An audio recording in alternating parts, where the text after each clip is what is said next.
തങ്ങന്മാരെ കുറ്റം പറയല്ലേ, എന്നാലും നമ്മളെ ബുഖാരിയല്ലേ, ആ തങ്ങളല്ലേ, ഈ തങ്ങളല്ലേ, ഇവരൊക്കെ തങ്ങന്മാരല്ലേ, തങ്ങന്മാരിഞ്ഞിപ്പോ എന്തെന്നെ ചെയ്താലും നമ്മൾ അവരെ അങ്ങനെ പറയാൻ പാടുണ്ടോ?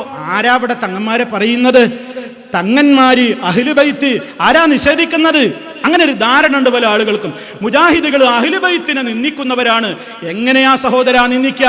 അല്ലാഹുവിന്റെ റസൂൽ സല്ലല്ലാഹു അലൈഹി വസല്ലമിന്റെ കുടുംബമാണെന്ന് സ്ഥിരപ്പെട്ട അഹ്ലു ബൈത്തിനെ ആദരിക്കണം, ബഹുമാനിക്കണം. യാതൊരു സംശയവും ആ കാര്യത്തിൽ ആർക്കും വേണ്ട, ആർക്കും ഒരു സംശയവും ഇല്ലതാനും. പക്ഷേ അഹ്ലു ബൈത്താണ് എന്ന് പറഞ്ഞിട്ട് പലരും നടക്കുന്നുണ്ട്, പലരും പരമ്പര പറയുന്നുണ്ട്, പലരും പരമ്പര ഉണ്ടാക്കുന്നുണ്ട്.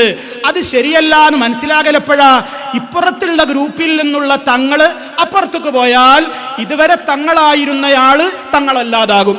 അപ്പുറത്തെ ഗ്രൂപ്പിലുള്ള വലിയ തങ്ങള് ഇപ്പുറത്തേക്ക് ഗ്രൂപ്പ് മാറി വന്നാൽ അതുവരെ അവിടെയുള്ളവർ തങ്ങളെന്ന് പറഞ്ഞു കൊണ്ട് നടന്നിരുന്നയാള് തങ്ങളല്ലാതായി മാറും. ഈ ഒരു അവസ്ഥ എങ്ങനെ? നബി സല്ലല്ലാഹു അലൈഹി വസല്ലമിന്റെ കുടുംബത്തോട് സ്നേഹം വേണം, ബഹുമാനം വേണം. ലോകത്തതിന്ന് നിലനിൽക്കുന്നുണ്ടോ? ഉണ്ട്. ഖിയാമത്ത് നാൾ വരെ അവിടുത്തെ പരമ്പരയുണ്ടാകും. പക്ഷേ അവരാര്, എവിടെ, എങ്ങനെ?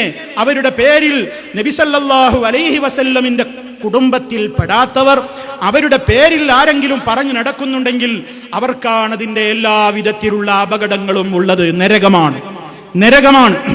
നബി സല്ലല്ലാഹു അലൈഹി വസല്ലം പറഞ്ഞിട്ടുണ്ട്, നമുക്ക് കാണാൻ സാധിക്കും. വമനിദ്ദഅ ഖൗമൻ ലൈസ ലഹു ഫീഹിം നസബുൻ ഫൽയതബവ്വ മഖ്അദഹു മിനന്നാർ. ആരെങ്കിലും ഒരു സമൂഹത്തിലേക്ക്, ഒരു ജനതയിലേക്ക് ചേർത്തി പറഞ്ഞു, ആ വ്യക്തിക്ക് ആ സമൂഹവുമായിട്ട് ചേർത്തി പറയാൻ ഒരു നിലക്കും ബന്ധമില്ല, അവകാശമില്ല. അങ്ങനെ ഇല്ലാത്ത കബീലയിലേക്ക് കള്ളം പറഞ്ഞുകൊണ്ട് ഏതെങ്കിലും കബീലയിലേക്ക്, ഗോത്രത്തിലേക്ക്, കുടുംബത്തിലേക്ക് ആരെങ്കിലും ചേർത്തു പറയുകയാണെങ്കിൽ നരകത്തിയിൽ അവന്റെ ഇരിപ്പിടം അവൻ എത്രയും വേഗം തരപ്പെടുത്തിക്കൊള്ളട്ടെ. എനി സഹോദരന്മാരെ, അല്ലാഹുവിന്റെ റസൂൽ സല്ലല്ലാഹു അലൈഹി വസല്ലമിന്റെ കുടുംബത്തിൽപ്പെട്ടയാളാണെന്ന് ഇനി കൃത്യമായി തന്നെ തെളിഞ്ഞാൽ പോലും ഇസ്ലാമിൽ ഒരു നിബന്ധനയുണ്ട്. ഇന്ന അക്രമക്കും ഇൻദല്ലാഹ്, അല്ലാഹുവിന്റെ അടുക്കൽ നിങ്ങളിൽ ഏറ്റവും കറാമത്തുള്ളവൻ, ഏറ്റവും റബ്ബിന്റെ അടുക്കൽ ആദരവുള്ളവർ, അത്ഖാക്കും, നിങ്ങളുടെ കൂട്ടത്തിലെ ഏറ്റവും പടച്ച റബ്ബിനെ പേടിയുള്ളവരാരാണോ അവരാണ് അല്ലാഹുവിന്റെ അടുക്കൽ ഏറ്റവും ഉത്തമന്മാർ. അവർക്കാണ് ആ പവറുള്ളത്. തങ്ങളാണെന്ന് പറഞ്ഞുകൊണ്ടായില്ല. തങ്ങന്മാര് നിൽക്കേണ്ട പദവിയിൽ നിൽക്കണം.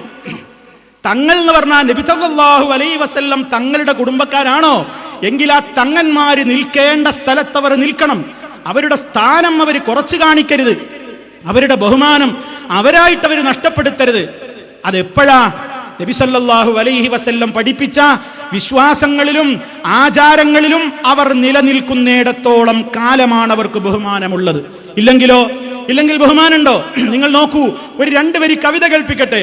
ലഅംറുകമൽ ഇൻസാനു ഇല്ലാ ബിദീനിഹി ഫലാ തത്റുകി തഖ്വത്തി ഖാലൻ അലൻ നസബി ലഖദ് റഫഅൽ ഇസ്ലാമു സൽമാന ഫാരിസി وقد واضع الشرك نسيبا أبا لهبي. വളരെ ചിന്തിച്ചോളണം ആ കവിതയുടെ ആശയം. നീ ചിന്തിച്ചോ മനുഷ്യ, നീ നിന്റെ ദീന് കൊണ്ടേ നീ വിജയിക്കുകയുള്ളൂ. ആദർശമാണ് വലുത്. നീ നിന്റെ തഖ്വ, പടച്ച റബ്ബിനെ ഭയപ്പെട്ടുകൊണ്ട് ജീവിക്കാതെ ഇന്ന കുടുംബത്തിന്റെ ആളാണെന്ന് പറഞ്ഞുകൊണ്ട് നീ ജീവിതം മുന്നോട്ട് കൊണ്ടുപോയാൽ ഒരു പ്രയോജനവും ഇല്ല. ഇന്ന തറവാടാണ്, ഇന്ന കുടുംബമാണ്, ഇന്ന കബീലയാണ്, അതേ ഹാഷിം കുടുംബമാണ്, അബ്ബാസ് കുടുംബമാണ്, ഫാത്തിമികളാണ്, അലവികളാണ്, ബാലവികളാണ്, അങ്ങനെ പല കുടുംബത്തിലേക്കും നീ ചേർത്തി പറഞ്ഞിട്ട് തഖ്വയില്ലാതെ ജീവിച്ചാൽ ഒരു പ്രയോജനവും ഇല്ല. അതിന് ചരിത്രം സാക്ഷിയാണ്. ലഖദ് റഫഅൽ ഇസ്ലാമു സൽമാന ഫാരിസി വഖദ് വദഅ ശിർകുൻ നസീബ അബാ ലഹബി. ഏതോ വിദൂര ദേശത്ത് നിന്ന് നബി സല്ലല്ലാഹു അലൈഹി വസല്ലമിന്റെ കുടുംബ ബന്ധവുമായിട്ട് അല്പം പോലും ബന്ധമില്ലാതെ അങ്ങ് വിദൂര ദേശമായ പേർഷ്യയിൽ നിന്ന് ഫാരിസിയായ സൽമാനുൽ ഫാരിസി റളിയല്ലാഹു തആല അൻഹു ഇസ്ലാമിലേക്ക് വന്നപ്പോൾ അതനുസരിച്ച് മഹാനവറുകൾ ജീവിച്ചപ്പോൾ ഇസ്ലാമിൽ അദ്ദേഹത്തിന് എത്ര വലിയ പദവിയിലേക്കാണ് അദ്ദേഹം ഉയർത്തപ്പെട്ടത്. അതേ അവസരത്തിൽ നബി സല്ലല്ലാഹു അലൈഹി വസല്ലം ജീവിച്ച മക്കയിൽ ജീവിക്കാൻ അവസരം കിട്ടിയിട്ട് അവിടുത്തെ കുടുംബത്തിലെ മെമ്പറായിട്ട് പോലും അബൂലഹബിനെ അതേ ശപിച്ചുകൊണ്ടിരിക്കുകയല്ലേ മുസ്ലിമീങ്ങൾ. തബ്ബത് യദാ അബീ ലഹബിൻ വതബ്ബ്. തങ്ങളുടെ കുടുംബത്തിൽപ്പെട്ടയാൾ അബൂലഹബിന് നാശമെന്നല്ലേ ഖുർആൻ പറയുന്നത്.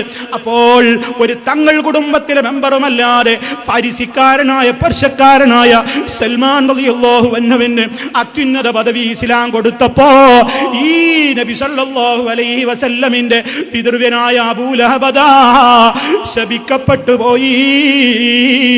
എന്തേ കാരണം? അല്ലാഹുവിന്റെ റസൂൽ പഠിപ്പിച്ച സന്ദേശങ്ങളെ കൈയൊഴിച്ചോ. അതാണ് നമ്മൾ മനസ്സിലാക്കേണ്ടത്. അല്ല നമുക്ക് തങ്ങന്മാരോട് ഒരു വെറുപ്പില്ല. നിങ്ങൾ ഒറിജിനൽ തങ്ങളാണോ നല്ലത്, ഒറിജിനൽ തങ്ങളായി നടന്നോളൂ. ഒറിജിനൽ തങ്ങളായി ഒറിജിനൽ തങ്ങൾ പഠിപ്പിച്ച സന്ദേശത്തിലേക്ക് വരൂ. അതാ നമ്മൾ പറയുന്നത്. മഹാനായ റസൂലുള്ളാഹി തങ്ങന്മാരുടെ നേതാവ്, ലോക മുസ്ലിമീങ്ങളുടെ നേതാവ്, റഹ്മത്തുൽ ലിൽ ആലമീൻ, അഷ്റഫുൽ വറ മുഹമ്മദുർ റസൂലുള്ളാഹി സ്വല്ലല്ലാഹു അലൈഹി വസല്ലം അവിടുന്ന് പഠിപ്പിച്ച ആശയങ്ങളിലേക്ക്, ആദർശങ്ങളിലേക്ക് തിരിഞ്ഞു വരണം. ഇബ്നു കസീർ റഹിമഹുല്ലാഹ് പറയുന്നത് നോക്കൂ.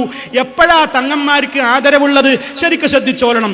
ഇദാ കാനൂ മുത്തബിഈന ലിസ്സുന്നത്തിൻ നബവിയ്യത്തി الصحيحة الواضحة الجلية كما كان عليه سلفهم كالعباس وبنيه وعلي وأهل ذريته رضي الله عنهم أجمعين. അഹ്ലു ബൈത്തിന് ബഹുമാനമുണ്ട്, ആ കുടുംബത്തോട് നമുക്ക് സ്നേഹമുണ്ട്. എപ്പോഴാണതെന്നോ അവർ റസൂൽ സല്ലല്ലാഹു അലൈഹി വസല്ലമിന്റെ വ്യക്തമായ സുന്നത്തുകളെ പിൻപറ്റുന്നിടത്തോളം കാലം. ഏതുപോലെ അവരുടെ മുൻഗാമികൾ അങ്ങനെയായിരുന്നല്ലോ. അബ്ബാസ് റളിയല്ലാഹു അൻഹു, അബ്ബാസിന്റെ കുടുംബം, മക്കള് അലി റളിയല്ലാഹു അൻഹു, അവിടുത്തെ സന്താന പരമ്പരകൾ റളിയല്ലാഹു അൻഹും അജ്മഈൻ, അവരൊക്കെ നടന്ന ആ പാതയിൽ മുന്നോട്ട് പോകും.